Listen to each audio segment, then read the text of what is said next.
So guys welcome back to micro classes. हमारी Meerut university और Saharanpur university की बीएड फर्स्ट ईयर की क्लासेज चल रही हैं। आज का हमारा सब्जेक्ट है पेडागोजी ऑफ फिजिकल साइंस। आज का हमारा टॉपिक रहेगा लक्ष्य व उद्देश्य में क्या अंतर होता है, difference between aim and objective. ये शॉर्ट क्वेश्चन में आता है। बीएड एग्जाम की अगर बात की जाए फिजिकल साइंस के पेपर में शॉर्ट में आता है और मोस्ट इंपोर्टेंट क्वेश्चन है ये। फिजिकल साइंस के पर्सपेक्टिव से देखा जाए तो आसानी, आप आसानी से पढ़ सकते हैं, इसे आसानी से समझ सकते हैं। तब लक्ष्य व उद्देश्य में अंतर, difference between aim and objective. तो देखो, एम हो चाहे ऑब्जेक्टिव, ये क्या होते हैं, कुछ टारगेट होते हैं जो आप अपने लाइफ में सेट करते हैं कि हाँ मुझे वहां पर पहुंचना है। जो आप टारगेट सेट करते हैं कि मुझे इतने टाइम में वहां पर पहुंचना ही पहुंचना है, वो जो टारगेट होता है उस टारगेट को बोलते हैं ये आपका एम है या फिर ऑब्जेक्टिव है।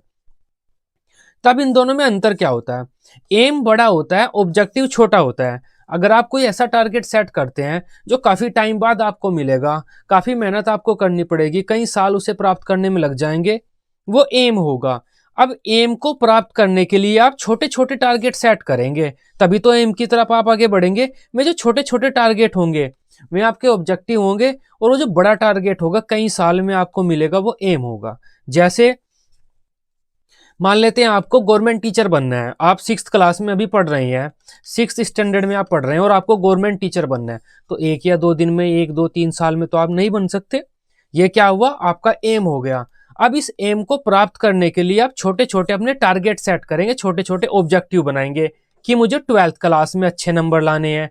उसके बाद मैं बीए करूंगा, बीएससी नहीं करूंगा क्योंकि मैं मैथ का टीचर नहीं बनना चाहता। उसके बाद एमए करूंगा, बीएड वगैरह करूंगा। ये छोटे छोटे टारगेट आप सेट कर रहे हैं और करते जा रहे हैं। बीएड में मुझे 80% से ऊपर नंबर लाने हैं, ये आपने टारगेट सेट किया, टारगेट आपने प्राप्त कर लिया। तो ऐसे छोटे छोटे टारगेट आप सेट करते जा रहे हैं, उन्हें प्राप्त करते जा रहे हैं। इससे क्या हो रहा है, आप अपने एम की तरफ आगे बढ़ रहे हैं। फिर जो कोई आपका बीएड करने के बाद आप टैट करेंगे, फिर सुपर टैट करेंगे, सुपर टैट करने के बाद आप गवर्नमेंट जॉब बन जाएंगे, गवर्नमेंट टीचर आप बन जाएंगे, गवर्नमेंट जॉब आपको मिल जाएगी। तब ये क्या हुआ, एम तो हमारा हुआ टीचर बनना है हमें, ये बड़ा एम है, काफी सालों बाद हमें मिलेगा। और छोटे छोटे हम जो टारगेट बनाते हैं वो अपने एम को प्राप्त करने के लिए हमारे ऑब्जेक्टिव होते हैं। हमारा 12th क्लास वाला एक ऑब्जेक्टिव था, फिर हमने अपना ऑब्जेक्टिव बनाया कि बीए पास करेंगे, फिर ऑब्जेक्टिव बनाया हमने एमए पास करेंगे, फिर अपना ऑब्जेक्टिव बनाया 80% से बीएड पास करनी है, फिर हमने ऑब्जेक्टिव बनाया कि टैट में हमें 120+ मार्क्स लाने हैं। तो इस तरह से हम अपने छोटे छोटे ऑब्जेक्टिव बनाते रहते हैं और अपने एम की तरफ आगे बढ़ते रहते हैं। तो एम क्या होता है, एम एक बड़ा ऑब्जेक्टिव होता है, बड़ा उद्देश्य होता है, हमारा एक बड़ा लक्ष्य होता है, बड़ा टारगेट जहां तक हमें पहुंचना है वो एम होता है। एम को प्राप्त करने के लिए हमें छोटे छोटे अपने लक्ष्य बनाने पड़ते हैं, छोटे छोटे टारगेट बनाने पड़ते हैं अपने, उन छोटे छोटे टारगेट को हम ऑब्जेक्टिव बोलते हैं। इसके अलावा आप दूसरा उदाहरण ले सकते हैं। मान लेते हैं आपको अपनी जिंदगी में एक नंबर 1 बिजनेसमैन बनना है, इंडिया का नंबर 1 बिजनेसमैन आपको बनना है, इस तरह पैसा कमाना है आपको। तो ये टारगेट तो नहीं हो सकता, ये आपका ऑब्जेक्टिव तो नहीं हो सकता ये वाला टारगेट, क्योंकि ऑब्जेक्टिव तो छोटा होता है। आप एक दिन में 2 3 4 साल में तो नहीं बन सकते नंबर 1, काफी मेहनत करनी पड़ेगी आपको, कई साल लग जाएंगे। तब वो क्या एम है। अब एम को प्राप्त करने के लिए आप छोटे छोटे ऑब्जेक्टिव बनाएंगे कि मुझे इस क्षेत्र का सबसे पहले तो बिजनेस सेटअप करना है, उसके बाद अपने बिजनेस को मुझे 1 बिलियन का बनाना है, उसके बाद ये करना है, उसके बाद ये करना है। तो एक एक करके आप अपने टारगेट सेट करते जाएंगे और उन्हें अचीव करते जाएंगे। ऐसा करते करते आप अपने एम तक एक दिन पहुंच जाएंगे। आप ये भी कर सकते हैं, एम बना सकते हैं आप अपना कि मुझे अपने बालक का सर्वांगीण विकास करना है, ये मेरा एक एम है। अब बालक का सर्वांगीण विकास करना कोई टारगेट तो नहीं हो सकता, कोई छोटा टारगेट मतलब ऑब्जेक्टिव तो नहीं हो सकता, क्योंकि एक दिन में नहीं बालक का सर्वांगीण विकास होता। अब इस एम को प्राप्त करने के लिए हम छोटे छोटे टारगेट बनाएंगे कि अपने बालक को हिस्ट्री पढ़ाएंगे, हिस्ट्री का ज्ञान देंगे, एक टारगेट हमारा। अपने बालक को महाराणा प्रताप का ज्ञान देंगे, सम्राट अशोक का ज्ञान देंगे, ये टारगेट है। दूसरा टारगेट हमारा है अपने बालक को भारत का एनवायरनमेंट, भारत की जो ज्योग्राफी है उसे पढ़ाएंगे। तो इस तरह से एक एक टारगेट करते हुए हम प्राप्त करते हुए आगे चलेंगे, तो इस बच्चे का एक दिन सर्वांगीण विकास हो जाएगा और हमारा जो लक्ष्य है, एम है, वो पूरा हो जाएगा। तब एम बड़ा होता है, ऑब्जेक्टिव छोटा होता है। एम हम अपनी लाइफ में कोई सेट करते हैं और अपने एम को प्राप्त करने के लिए छोटे छोटे ऑब्जेक्टिव बनाते हैं और धीरे धीरे ऑब्जेक्टिव को, एक एक ऑब्जेक्टिव को प्राप्त करते हुए चलते हैं और अपने टारगेट की तरफ, अपने मेन एम की तरफ, हम अपने लक्ष्य की तरफ बढ़ जाते हैं आगे और अपने लक्ष्य को प्राप्त कर लेते हैं। तो ये हमारा लक्ष्य व उद्देश्य में अंतर होता है। अब आप समझ पाए होंगे दोनों में क्या अंतर है, एक छोटा है एक बड़ा है। अब एक एक करके इनमें पॉइंट वाइज अंतर देख लेते हैं। अंतर तो आप अब समझ ही पाए होंगे। ये लक्ष्य वाला रो है, कॉलम है, ये आपके उद्देश्य वाली कॉलम है। एक एक करके देखते हैं हम इनमें अंतर। जो लक्ष्य है उसका स्वरूप अधिक व्यापक होता है, क्योंकि लक्ष्य तो बड़ा होता है, काफी टाइम बाद हमें मिलता है, और काफी सारे उसमें हमारे उद्देश्य पहले से ही समाहित होते हैं। काफी सारे उद्देश्यों को जब हम प्राप्त करते हैं तभी तो अपने लक्ष्य की ओर बढ़ते हैं हम। उद्देश्य क्या होता है, छोटा होता है, संकुचित होता है और विशिष्ट होता है। लक्ष्य में उद्देश्य निहित होते हैं, काफी सारे उद्देश्यों को प्राप्त करिए हम अपने लक्ष्य की ओर आगे बढ़ते हैं। जो उद्देश्य होता है लक्ष्य की प्राप्ति में सहायक होते हैं। जो लक्ष्य है क्या प्राप्त करना है का उत्तर होता है कि हम क्या प्राप्त करना चाहते हैं, लाइफ में क्या प्राप्त करना चाहते हैं, गवर्नमेंट जॉब प्राप्त करना चाहते हैं, महान इंसान में अपनी लाइफ में बनना चाहता हूं, तो प्राप्त क्या करना चाहता हूं, उसका उत्तर तो होता है हमारा लक्ष्य है। लेकिन अब उस चीज को मुझे, जो चीज मुझे प्राप्त करनी है ना, अब उसे कैसे प्राप्त करना है। अगर गवर्नमेंट टीचर बनना है, वो कैसे बनना है, बीएड बीटीसी सीटेट थ्रू किस तरह कैसे बनना है, कैसे प्राप्त करना है मुझे वो चीज, उसका आंसर होता है हमारा ऑब्जेक्टिव। कोई चीज आप क्या प्राप्त करना चाहते हैं उसका आंसर तो लक्ष्य होता है, उस चीज को अब आप कैसे प्राप्त करना चाहते हैं उसका आंसर आपका ऑब्जेक्टिव होता है। लक्ष्य वह मंजिल होती है जिस पर हम अल्टीमेटली लास्ट में जाना चाहते हैं। हमारी जो लास्ट वाली मंजिल है उस पर हम, जहां पर हम पहुंचना चाहते हैं, हमारा लक्ष्य होगा।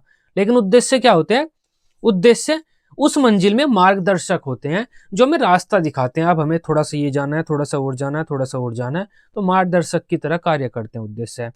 लक्ष्य को लंबी अवधि में प्राप्त किया जाता है, लेकिन उद्देश्य को हम छोटी अवधि में ही प्राप्त कर सकते हैं। लक्ष्य का मापन करना आसान नहीं होता, क्योंकि देखो लक्ष्य बड़ी चीज होती है, कई साल बाद हमें मिलता है, तो उसका मापन हम आसानी से नहीं कर सकते। जैसे हमें अपने बच्चे का सर्वांगीण विकास करना है, अगर हमने सर्वांगीण विकास कर दिया है तो हम माप नहीं सकते। मुझे अपने जीवन में महान इंसान बनना है, उसे हम माप नहीं सकते। मुझे एक सक्सेसफुल बिजनेसमैन बनना है, उसे हम माप नहीं सकते कि कितना सक्सेसफुल मैं बन गया हूँ। उद्देश्य का मापन हम आसानी से कर सकते हैं कि मुझे उसमें जो हमारे सीटेट है, सीटेट उसमें मुझे 80% मार्क्स चाहिए या फिर 130 प्लस मार्क्स चाहिए। अगर मेरे आ जाते हैं तो मेरा उद्देश्य सफल है। तो उद्देश्य का हम मापन आसानी से कर सकते हैं। लक्ष्य को पूर्ण रूप से प्राप्त नहीं कर सकते हम, इसी वजह से नहीं कर सकते क्योंकि जब हम माप ही नहीं सकते तो हम कैसे बता सकते हैं कि हमारा लक्ष्य पूर्ण रूप से प्राप्त हो गया है या फिर नहीं हुआ है। लेकिन उद्देश्य को पूर्ण रूप से प्राप्त कर सकते हैं हम। अगर मेरे सीटेट में 130 प्लस मार्क्स आ गए तो मेरा उद्देश्य पूरी तरह प्राप्त हो गया, सीधी सी बात है। किसी विशिष्ट कार्यक्रम को दिशा प्रदान करता है हमारा लक्ष्य है, लेकिन उद्देश्य उस विशिष्ट दिशा में एक बिंदु होता है। हम किस दिशा में जाने वाले हैं वो दिशा तो हमारा लक्ष्य निर्धारित करता है। अगर हमें गवर्नमेंट टीचर बनना है तो हम टीचर वाली दिशा में जाएंगे। मुझे बिजनेसमैन बनना है तो बिजनेसमैन वाली दिशा में जाऊंगा। अगर मुझे डॉक्टर बनना है तो मैं डॉक्टर वाली दिशा में जाऊंगा। तो जो हमारा लक्ष्य होगा ना, लक्ष्य हमारी दिशा निर्धारित करेगा अब हम किस दिशा में आगे बढ़ेंगे। लेकिन जिस दिशा में भी हम आगे बढ़ेंगे उस दिशा में छोटे छोटे बिंदु हमारे ऑब्जेक्टिव होते हैं कि पहले मैं इस ऑब्जेक्टिव को प्राप्त करूंगा, फिर इसे, फिर इसे, फिर इसे, तब जाकर मुझे मेरा लक्ष्य मिल जाएगा। तो उस दिशा में कोई विशेष बिंदु होता है ऑब्जेक्टिव। लक्ष्य को लंबी अवधि में प्राप्त किया जाता है और उद्देश्य को छोटी अवधि में प्राप्त किया जाता है। ये देख सकते हैं आप, दूसरी बार आ गया है। इसकी जगह मैं आपको दूसरा लिख दूंगा जब पीडीएफ वगैरह आपको मिलेगी। नेक्स्ट है, लक्ष्य के परिणामों को हम तुरंत नहीं देख सकते, लेकिन उद्देश्य के परिणामों को हम तुरंत देख सकते हैं। लक्ष्य विचारों पर आधारित होते हैं। विचार मतलब हमारे दार्शनिक लोग कि मुझे महान बनना है, अपने जीवन में ये करना है, हमें जीवन में ये करना चाहिए। दार्शनिक लोग ये अपने विचार दिया करते थे। तो लक्ष्य विचारों पर आधारित होते हैं, जबकि उद्देश्य तथ्यों पर आधारित होते हैं कि बीएड करने पर हम टीचर बन जाएंगे। तो एक फैक्ट है, तो हमें बीएड करनी पड़ेगी अगर हमारा लक्ष्य है हमारा सरकारी टीचर बनना है। तो जो उद्देश्य होते हैं तथ्यों पर आधारित होते हैं। नेक्स्ट है, लक्ष्यों का आधार दार्शनिक होता है। जैसे यहाँ पर ये है, वही बात आ जाती है, इससे संबंधित है। उद्देश्यों का आधार मनोवैज्ञानिक होता है। लक्ष्य के परिणामों को हम तुरंत नहीं देख सकते, शायद ये भी पीछे आया है, हाँ इसको थोड़ा एडिट करना पड़ेगा। लेकिन उद्देश्य के परिणामों को हम तुरंत देख सकते हैं। लक्ष्य परोक्ष होते हैं तथा अप्रत्यक्ष रूप से प्राप्त होते हैं, और जो उद्देश्य होते हैं वे प्रत्यक्ष होते हैं और प्रत्यक्ष रूप से प्राप्त किए जाते हैं। लक्ष्य दीर्घकालिक परिणामों को दर्शाता है, मतलब लंबे टाइम में जो हमें चीज प्राप्त हुई है उसे हम लक्ष्य कहेंगे। लेकिन छोटे टाइम में थोड़ी मेहनत से जो हमें चीज प्राप्त हुई है उसे हम उद्देश्य कहेंगे। समझ पाए आप लक्ष्य व उद्देश्य में क्या अंतर होता है? लक्ष्य बड़ा होता है और उद्देश्य छोटा होता है। कोई चीज आपको तुरंत थोड़े टाइम में तुरंत मिल जाएगी उसे तो आप उद्देश्य कह देंगे। कोई चीज आपको काफी ज्यादा मेहनत करने के बाद मिलेगी उसे आप लक्ष्य कह देंगे। आप अपने जीवन में कोई भी लक्ष्य सेट करते हैं बड़ा सा अपना, और उस लक्ष्य को प्राप्त करने के लिए छोटे छोटे अपने उद्देश्य बनाते हैं। एक एक उद्देश्य आप प्राप्त करते रहते हैं और अपने लक्ष्य की ओर बढ़ते रहते हैं। तो हम ये कह सकते हैं किसी लक्ष्य की प्राप्ति में उद्देश्य हमारे सहायता करते हैं। तो ये आज का हमारा टॉपिक था। आई होप इसे अब आप समझ पाए होंगे। वीडियो अच्छी लगी हो आप इसे अपने बीएड ग्रुप में दोस्तों के साथ शेयर कर सकते हैं। बीएड की सभी सब्जेक्ट की डेली रेगुलर क्लासेस लेने के लिए आप इस चैनल को सब्सक्राइब कर सकते हैं। Till then bye bye, take care.